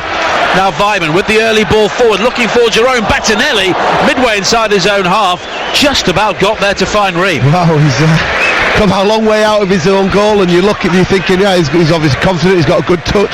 Fortunately, he's sort of caught his studs in the ground, because he could have easily gone under or over his foot or misplaced the pass, so he's got away with that one again. And there have been one or two dodgy moments in the second half for Marcus Bettinelli. He was involved in the games against Reading in the playoffs last season when Fulham drew 1-1 at home, Tom Kearney scoring the goal before losing to a Jan Kermorgant penalty at the Medeski Stadium. Kearney now sees his ball forward, cut out by Johnson. Here is Jerome again, all the way back towards his own goal. He almost makes a gift of that to Mitrovic, but it's scraped away by the home side, and both teams now making plenty of mistakes. And I think it's the tension, isn't it? The tension and the tempo to the game. The fatigue is going to... We've still got 27 minutes plus injury time for teams to really be out on the feet as such. I think what you're seeing tonight is that Curtis Davies has played a big part for Derby. Here is Kearney coming forward now, up towards the edge of the area. Awesome. Oh, the shot turned aside brilliantly by Scott Carson. Fired in left footed with so much power. It was heading towards that top right-hand corner, but Carson with an outstanding save. Yeah, we're right behind that. He's really connected well with it, and Scott Carson's got a good, strong hand that it's not just dropped down to somebody in the 6-yard box. He's got out for the corner, and Derby will be relieved to see that go out for a corner. The corner is worked short towards Kearney. Out on the right-hand side again, square across the penalty area. Now Target with the angled ball in, which is nodded clear by the bearded Johnson. Target again will chest it back towards Fredericks down the right-hand side. It's deflected off a Derby player into the path of McDonald, but his ball forward doesn't pick out a teammate, and Curtis Davies is able to clear, and Derby County at the moment just content to play on the breakaway, and there's a nod of the head from Gary Rowett as his team dropped very deep once again. Yeah, he's looking for him just to keep possession of the ball a little bit. When they did the first half, that's where the goal came from, so have the composure. Now Mitrovic inside the penalty area, looking to turn Davis, who just holds him up again, and Derby are able to clear. 65 minutes played on Talksport 2. It's Derby 1, Fulham 0 in what has become an intriguing playoff semi-final first leg. Fulham at the moment are the dominant side, but can they turn that dominance into an equalising goal? Yeah, just going back to that Curtis Davies point, that every time it goes into Mitrovic, he's really tight up against him. He's not allowing him to sort of have an easy ride. He's intercepting things. He's got Huddleston and Johnson sort of tackling from the front end as such, and he's not allowing Mitrovic to be able to dictate play. He's been showing his experience and what a good player that he has been. Now and still is. Now McDonald finding Johansson. Mitrovic again lays it off inside the penalty area. Johansson makes the run forward, but then tries to come back in field and find Aite, when from this distance at least the shot looked to be on. They're a little bit reluctant to get a shot off, aren't they? They don't really want to just let one go where it might sort of fire across the box, a deflection or anything like that. I think they'd be encouraging the players to, once they've got into that 18-yard box, let fly a couple of times and work Scott Carson. And there is some movement on the Derby bench, and Akechi Anya will be coming on shortly. And he's not been involved since the East Midlands derby against Forest back on the 11th of March, and he's been used sparingly this season as Kearney is caught, but Roger East allows play to continue. Here is Mitrovic now on the edge of the penalty area, strong enough to ride the challenge. He's found Aite. McDonald again tries to work it wide to the right. Kearney back on his feet, and the ball bobbles into the path of Fredericks. And now Johansson coming short again, back towards Kearney. The game almost being played exclusively inside the Derby half at the moment. Dave Nugent will also be coming on shortly for Preston. For Preston, former Preston man. Preston for wish. Derby. Yeah. Preston wish, absolutely. Here's an opportunity now for Fredericks to burst into the penalty area, tries to play the 1-2 with Mitrovic, but the return was too strong from the Serb, and it's out of play, and Derby may be able to make their changes fairly soon. Yeah, look, we mentioned at half-time and just after half-time how the physical side of this formation and the players that are having to get up and down the pitch. I think when you look at the substitutions, it's going to be the opportunity for some fresh legs. You're probably going to have Nugent, who's going to play where Vidra's been playing. He'll certainly carry the workload. He'll get up and he'll support. It'll be interesting to see where Anya comes on. Will he replace one of the midfield players, or will he go to one of the big wing-back roles? Well, it's Vidra and Jerome, the players who are coming off, so Nugent will go up top, you would imagine, to try and offer a bit more pace maybe in behind. And Akechi Anya, he could operate on either side, and he's going across to the left, and Lawrence will come into the middle. Yeah, it looks like Anya's going to go on that left-hand roll, trying to protect Fredericks, because they're both as quick as each other, to be fair. So he'll try and shore up that side. He'll try and make sure that when it goes up to Nugent, that he's up there to support, with Lawrence just floating in around McDonald and supporting Nugent when they're attacking. Well, Dave Nugent, now 33 years of age, 3 goals in his last 3 games. He's lost in the playoffs with both Preston and Leicester. He was also part of the Middlesbrough team who were involved in the playoffs a few years ago. And Akechi Anya also has playoff personal history to rewrite. He was in the Watford team, beaten by Palace back in 2013. Now Kearney striding forward for Fulham, wide towards the far side, and Aite, who comes square with the penalty area, and he's got support from Johansson, but the players rather concertinaed once again, but Target will nod it back into the penalty area. Mitrovic tries to turn and fire the ball towards goal, but never got hold of it, and it's gone behind for a goal kick. It just bounced up too high for him. I think he was looking for the lower bounce where he could have swiveled and hit the volley on the turn. Instead of it just bouncing up a little bit, he had to take the extra touch, which allowed the Derby defender to get tight and make him rush his shot. Looking at the substitutions, it looks like that Derby have gone to a back 4. They've gone to the 4-2-3-1 system that we thought they were going to play in the before the kick-off, with Vyman coming out to this right-hand side, and you're on the left-hand side, Lawrence just behind Nugent. So the 4-2-3-1 system. And here is Nugent now, wearing number 28, but he's lost out to Adoy. The home crowd were looking for the free kick, but now Adoy will stride forward, and he's gone beyond Forsyth. There's a powerful run from him up towards the edge of the penalty area. Now he checks back and finds Kearney, but Derby momentarily have lost their shape. They try to recover now as McDonald finds Target.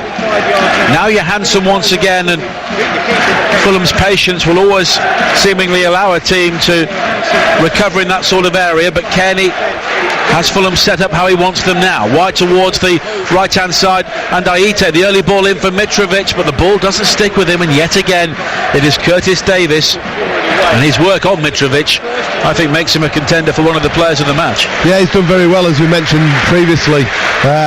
Fulham are dominating the ball. They've got their own 2 centre halves actually in the Derby half, trying to keep things alive. The full-backs are pushing on. It's basically attack against defence at this moment in time, and Derby are doing well in the defensive duties.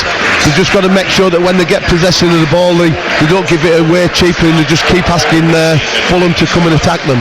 27,163 the crowd inside Pride Park this evening, so some way short of capacity, and there are a number of empty black seats behind the goal away to our left hand side. But Derby still lead here with 19 minutes to play on Talksport 2, and Fulham have dominated possession for virtually the whole of the second half. Kearney finding McDonald, a low ball slid towards the edge of the penalty area, but it's given away again, and now Keogh can find Nugent, who can stride forward now with the turquoise boots, finding Vyman infield towards Huddleston now, who's got 15 yards ahead of him, but he clips it in for Anya, who's got fresh legs. Anya with a first time ball in. Nugent was the target, but slicing the ball behind for a corner was Dennis Adoy. Yeah, they took care of the ball, they waited for the opportunity to play it forward. Anya running in behind Fredericks, put a decent ball in with his left foot and managed to defend it well. But another set piece for Derby where we think they have got the aerial threat, even though Cameron Jerome's gone off. And you could ask questions of the Fulham back four at this moment in time. Well, Fulham have enjoyed 73% possession. They've had 10 shots in this game. Derby have had 2, but it's Derby who lead by a 1-0 with 72 minutes played on Talksport 2. And it's the Derby corner, swirled high to the far post. Keogh nods it back into the 6-yard area, but Roger East had seen some pushing by David Nugent, and it will be a free kick to Fulham. I think going back to them stats, I think nobody will be surprised about the amount of possession that Fulham have had. That's how they've played all season. They like to dominate the ball, they like to be patient, they like to move it around. They'll just be disappointed that they've not had enough shots and not enough shots on target to really work the Derby back three as it was previously, or Scott Carson. Target looks to find Aite, but Derby will clear. Vyman with the early ball forward. Lawrence is still full of running. He's drawn McDonald out towards this near side. Lawrence with the low ball in, and diving in at the near post was Akechi Anya, just unable to make contact with a diving header. Yeah, good work, great run from Lawrence. He sucked McDonald in, who he had the legs on, went past him and put a great ball in, and brave and good movement from Anya, because he's playing off that left hand side to get across to this near right hand side post, and ultimately couldn't make any contact on it. Tim Ream bringing the ball forward now as the Derby crowd try to will their team over the line this evening, and we have the sort of scoreline at the moment which I wouldn't say would suit either side, because Fulham don't want to lose, but they would see this as not insurmountable at Craven Cottage on Monday night. Yeah, they'd back themselves to get a couple of goals potentially, but I think Derby would back themselves to try and keep a clean sheet and maybe get something on the counter-attack. I think you look at this moment in time that Sessegnon's gone to the right-hand side, and Aite's come over to this to the left-hand side, and Sessegnon on the right to change it around a little bit.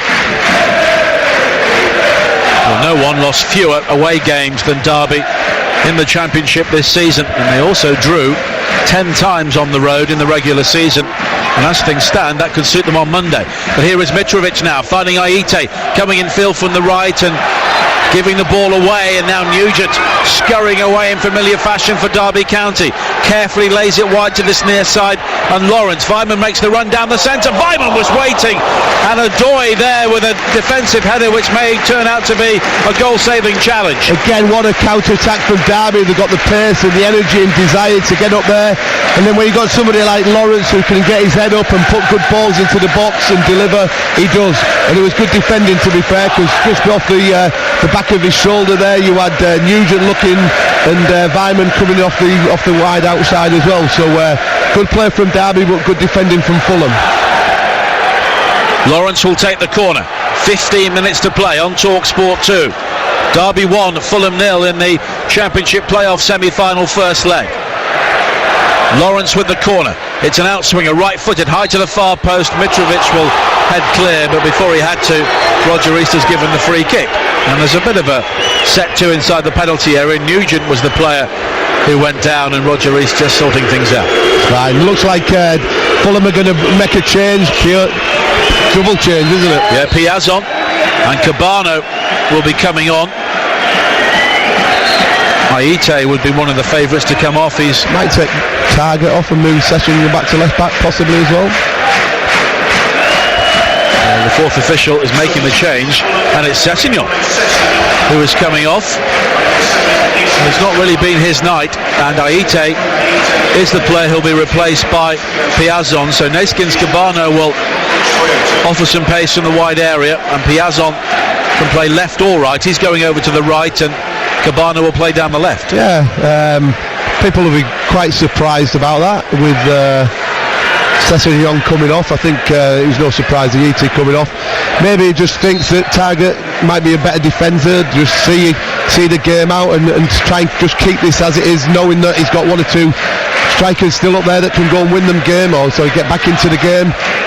But it's not been his night tonight. He's not had the service. I think Wisdom's played him very well, and there's huge expectancy level on the kid, and sometimes it doesn't always pan out that you can have the nights that you want to have. Piazon We're at the stage in this game now where they can't win the tie at this stage, but they could certainly lose it. Cabano caught by Wisdom, and it's a free kick for Fulham, a couple of yards outside the penalty area, wide on the left-hand side, and it's the first yellow card of the night. Surprised it's a yellow card, to be fair. It didn't look we've seen worse, anything malicious or anything like that. I think he just tried to make a tackle from behind and just accidentally caught him. Unless it's for something that we've not seen, maybe for dissent. Yeah, well, you can only, that's the only way you can see it, to be fair. You can't see it for the tackle. Well, Gary Rowett is having a long conversation with Kevin Friend. Once again, the last time I was here, Neil Warnock was having a long conversation with the fourth official for much of the evening, but I'm sure he's already celebrating.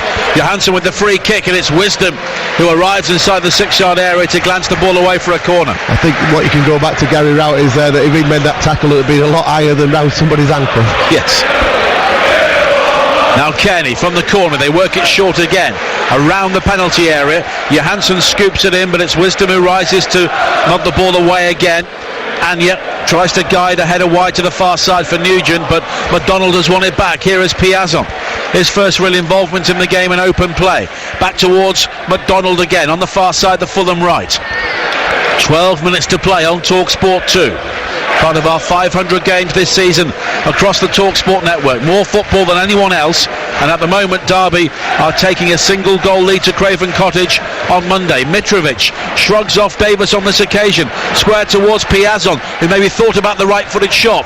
Wide towards Fredericks once again. Fredericks will try and go beyond Anya, and Anya recovers with a great challenge, and the final touch was off Fredericks behind for a goal kick. I think you can see there the tactical decision Gary made by Anya going on that left wing, because he's quick, he does the defensive duty and stay with Fredericks, and did his duties really well. You can hear the Derby supporters really getting behind the team now, really backing them to try and keep this clean sheet and give them that opportunity of a lead going down to Craven Cottage after the weekend. Well, Derby have only been victorious in the playoffs once, and that was back in 2007 in the Championship when they beat Southampton on penalties. The away teams won both legs. Darren Moore, the current caretaker manager of West Bromwich Albion, was on the score sheet for Derby in that second leg. Then they beat West Bromwich Albion by 1-0. Stephen Pearson with that late goal at Wembley before they went on to gain 11 points in the Premier League. As McDonald comes forward now in towards the feet of Mitrovic. Kearney on the edge of the penalty area, wide towards the right hand side once again, and Fredericks will try and take on Anya again, cuts it in low, but it's only picking out Huddleston, who can guide a ball forward up towards the halfway line. Lawrence will get there first. Anya offering the fresh legs on the outside down the left, but it's back again towards Forsyth, and as we head towards the final 10 minutes, maybe Derby just thinking that 1-0 will not be a bad scoreline to take to South West London on Monday, as Wisdom knocks it down the line near side and Cabano just guides it out of play. Well, what they did well there, they made the decision that they couldn't counter-attack as a group, decided to keep the ball, worked it across the right hand side, got a throw in, just killed a bit of time, took the sting out the game, and I'm sure that will be what we'll see from Derby for the remaining part of this game. Fulham yet to add to their 2 goals in 6 previous playoff games. And they have never won one so far, and at the moment they won't win this one this evening. Bettinelli clears downfield. Davis gets there before Mitrovic. I think Roger Rees was going to give a free kick for the challenge, but here is Lawrence with the right-footed shot, and it's a goal kick in the end for Fulham. Good refereeing, and you're half expecting him to pull it back to where the free kick should have been given, but good advantage. Unfortunately, Lawrence couldn't hit the target. But again, you see the importance of Curtis Davies is getting up against Mitrovic. He knows that Mitrovic isn't going to run in behind him. He knows that he can get as tight as he wants without getting rolled with his physical strength, and he's played him really well, because Mitrovic is a key part of this Fulham team, that he can give them the pace to play off, and runners from wide areas and midfield players getting up to support, and they've marshalled him really well so far. 9 minutes to play at Pride Park on Talksport 2. Derby 1, Fulham 0 it remains. Piazon looks to pick his way through the bodies in the midfield area. Huddleston was quickly closed down by Cabano, and as a result his pass forward was hurried, and it's gathered by Adoy on the far side. Now Johansson with the early ball forward. It's chested down by Fredericks. A burst into the penalty area from him, but it's Enya getting back there again with a challenge, this time at the expense of a corner. Yeah, good defending again, covered the run. And will Fulham play it short? Of course they do. Here is Kearney now. Wide to the far side. Johansson fires it low into the penalty area. It comes back out towards Kearney again. And here is Cabano down the right hand side. There was no option for the cross, so instead he goes back towards Piazon, poked in towards Kearney, who tries to turn, and it almost ricochets into the path of Cabano before it spins away off the ankle of Bradley Johnson behind for another corner. They just keep probing the little 5-yard passes, runners off the back of the Derby back four, and the midfield players. They're just waiting for that opportunity to come, rather than sort of taking a gamble of a shot in a certain area. And we've got another corner there, was it? And it's come to nothing. Yeah, it's okay having taken them all short all the time, but really sometimes you've got to maybe throw caution to the wind sometimes and trust that one or two of the big players that you've got in the team might get onto the end of it, or something might happen from a mistake of the Derby players. But it's Jukanovic's philosophy, and you can't knock him for it, I suppose. Well, they won the game against Sunderland, the previous home game, with the free kick knocked in long, and Mitrovic scored at the far post, so maybe they should try that. But here is McDonald now, 20 yards from goal, spins away from Huddleston, and the referee, I think, thought about the free kick again and eventually plays the advantage again, and then Piazon loses out to Lawrence, and behind the referee's back, Lawrence and Piazon just have a bit of a coming together, and it's a free kick for Fulham. Yeah, Lawrence looking to get away, Piazon looking to get the ball back. And the free kick's taken quickly. McDonald heads into traffic on the edge of the area, but here is Piazon. Again he goes for the narrow side, into the centre of the penalty area. Kearney tries to find Mitrovic. Can he turn? He can, and the shot is low, and it's blocked, is it? Oh, the referee's given the corner after an age. Yeah, it looked like it was going to be a corner. Nearly every Derby player who's in that 18-yard box at this moment in time, they're defending for their lives. They're desperate to keep this clean sheet. And the corner's worked short this time to Frederick. Square towards McDonald. Around the corner, Cabano almost shrugged off Johnson. Johnson, though, holds onto the ball inside the penalty area. He turns into trouble. Here is Johansson. Square towards McDonald again. And Roger East almost gets involved, and as a result the ball breaks to Nugent with the early ball forward, and here is Weimann sprinting forward now for Derby, but he slips at the vital moment, but he's able to recover his footing. Huddleston now looking for the pace of Anya, making the run into the penalty area, and it's knocked back by Ream towards Bettinelli, whose control this time is good, and he hooks it away right footed. 6 minutes to play, breathless stuff. 1-0 to Derby on Talksport 2. Anya.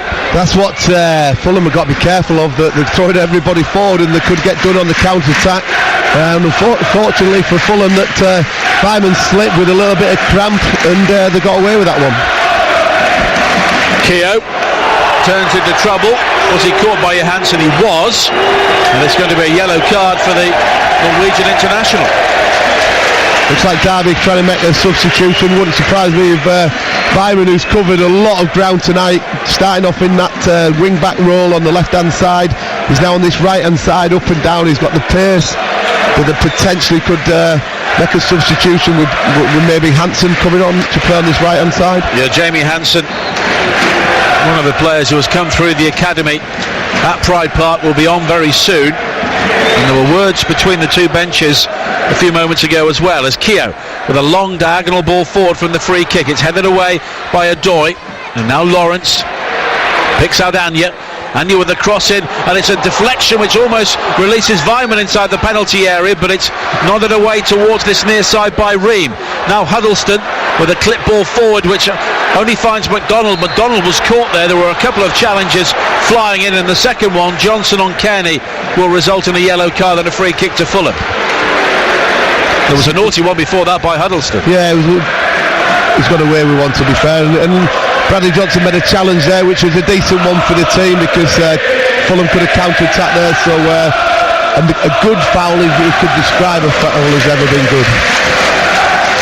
Now McDonald coming forward at walking pace for Fulham inside the final 4 minutes on Talksport 2. Derby lead Fulham by 1-0 ahead of the second leg at Craven Cottage on Monday evening. Kearney has not really been able to find that killer pass in the second half. Now Odoi. Wide towards Kenny again, Piazon. And Kenny has space and time to pick out Fredericks. Piazon again. And Fulham continue to probe. Now Kenny with a left-footed shot which is just wide. And Slavicia Kanovic thought that was the moment. Yeah, they really moved the ball nice and quick, and Kenny got the first bit of space that he's had all night, and you just expect him when he's coming in off that right-hand side with his left foot that he's going to hit the back of the net with a shot. For Derby's delight to see it go past the post, and unfortunately for Fulham, don't see it at the back of the net. You see Fulham now making a substitution. Oliver Norwood coming on for Johansson, who will give him a pass, and they'll be desperate for him to make that impact in this last 3 or 4 minutes. Well, Norwood scored the goal for Fulham. Spectacular goal as well when they drew with Derby 1-1 at Craven Cottage back in November. And Hansen has also come on, or is waiting to come on still, for Derby County. Maybe they're thinking about the change, having seen what Fulham have done. I think because it was a goal kick for Derby, they'll wait till it goes out of play just to kill a bit more time to get the substitution on. Hansen forward towards Cabano, who chests the ball down. Reno losing out to Vyman. Huddleston with the early ball forward now to pick out Lawrence, who drives it across the field, and it's an easy interception for Fredericks. And now Kearney can drive forward for Fulham over the halfway line. 2 minutes to play. Fulham looking for the equalising goal in the first leg. Now Piazon on loan from Chelsea, back towards Kearney again, and every single Derby player is now back defending, and Fulham do often give you that time to recover your position. Now Norwood, the Northern Ireland international on loan from Brighton.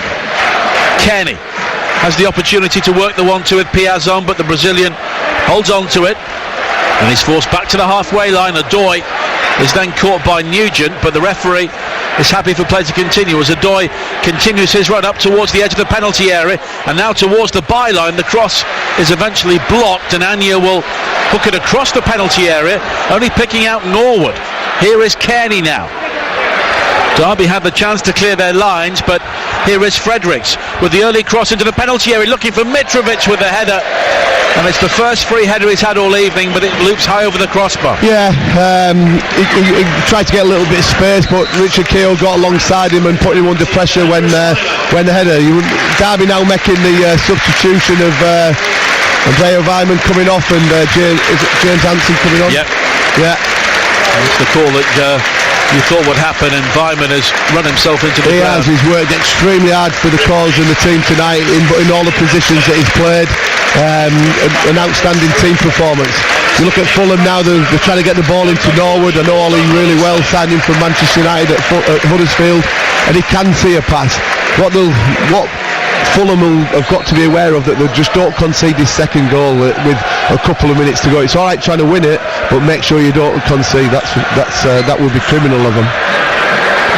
Now a long bouncing ball into the Fulham half is controlled by Odoi, and here is Ream. And Derby, every time they're out of possession now, are dropping as a unit. The home crowd want them to try and engage a bit further up the field. 4 minutes of added time at the end of this game. Derby leading by a goal to nil. Piazon with a high ball wide to this near side and Target. Now McDonald midway inside the Derby half. Piazon now with an opportunity to try and burst into the area, but instead he plays the 1-2 with Target, and Fulham again take the long way round. And it's been an evening of taking the long way round for them in terms of open play. Ream square towards Odoi. Gary Rowett, exasperated inside the technical area, wants his team to try and push on, but here is Fredericks, and the ball in field looking for Kearney. Believe me, sometimes you're shouting your back four to get up the pitch, and they can't hear you. They haven't got the energy or the legs to do it. Yeah. You're just desperate to get to an area where, as a manager, you can get a little bit more togetherness as a group and not be camped on the edge of your box.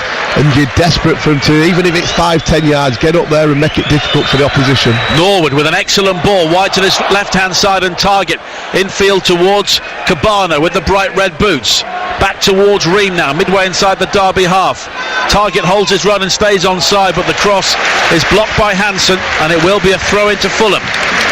Two subs have done well from Gary. Hansen just in the last 2 or 3 minutes since he's come on. Anya on the other side. They've really stuck to the task of helping the team out in them wide areas. The throw in from target, back towards McDonald. And here is Norwood now, midway inside the Derby half. There's maybe a slight push into the back of Piazon as he lays it back towards Fredericks, and now Mitrovic on the edge of the penalty area. Fredericks will cross it in. Cabano was shaping for it, but Wisdom got there first with a header, and it's a Fulham corner. Again into Mitrovic, trying to get the runners off him, and then another short corner. Norwood now, square towards Kearney, 25 yards out. Further square to Target. Target steps in field. It's back towards McDonald's. They try to work their way through, and it's given away. Huddleston with the early ball forward, but Bettinelli was alert to the danger, 10 yards inside his own half, saw that Nugent was coming and clears the ball away. Yeah, good goalkeeping. Odoi. Fulham refusing to compromise on their principles right at the end of this game. Norwood's ball in, fired hard into the chest of Mitrovic. As a result, he was unable to control, and Derby smuggle it back towards Scott Carson, who will look back on that one excellent save in the second half to deny Tom Kearney. Yeah, that's been really the only opportunity apart from McDonald's in the bar that Fulham have really contributed in terms of attempts on goal. I think Derby have been very disciplined, and they'll be desperate to keep this clean sheet to take down to Craven Cottage. Well, it's going to be a fascinating second leg on Monday, whatever happens now. Members of the Derby crowd just want the full-time whistle. They'll settle for 1-0 at this stage. But here is Nugent down the right, and he's won the throw-in off Cabano. And have Fulham done enough in the second half? The answer's probably no, isn't it? Probably not, no. And a lot of possession, not really asked too many questions in terms of clear opportunities. Derby have defended well, but really they've been compact, and I think it's been a real good team performance from Gary's team tonight, that they've been shaped, stuck to the task. It's panned out how we expected to, in terms of Fulham having all the ball. It's going to be a matter of, can Derby keep a clean sheet with the shape that they're going to be playing. Now Odoi in towards Kearney, back towards Odoi again, who turns in field, almost gives the ball away to Nugent, and now McDonald has given the ball away to Nugent. Square towards Lawrence on the edge of the penalty area. What can Derby do here? Nugent again, wide towards Anya down the left. It's a high cross towards the far post. Ream will rise to nod the ball away. Cabano heads it in field, and there goes the full-time whistle. And the Derby supporters celebrate, but there is still much to do in this Championship playoff semi-final. But Derby will take a lead to Craven Cottage for the second leg. It's been an evening of hard work from Gary Rowett's team, and Fulham overall have flattered to deceive. Well, it's been one of them games of contrasting performances and ideas of how you're going to play the game. I think full credit to Gary, who's tactically got it very spot on, that he made the space very difficult for Fulham to play through the lines with a 5 at the back. But ultimately then went when Fulham got on top the second half to the 4-2-3-1 with Anya to start with, and then Hansen coming on in the wide areas to really shore things up. And the second leg is going to be no different. Fulham are going to have 60-70% of the ball again. Derby will be trying to defend as a unit, trying to hit them on the counter-attack. It's going to be whether Fulham can break down the wall that Derby have been able to put up tonight. Well, plenty of meat on the bone left for both teams after this one. It's finished Derby County 1, Fulham 0.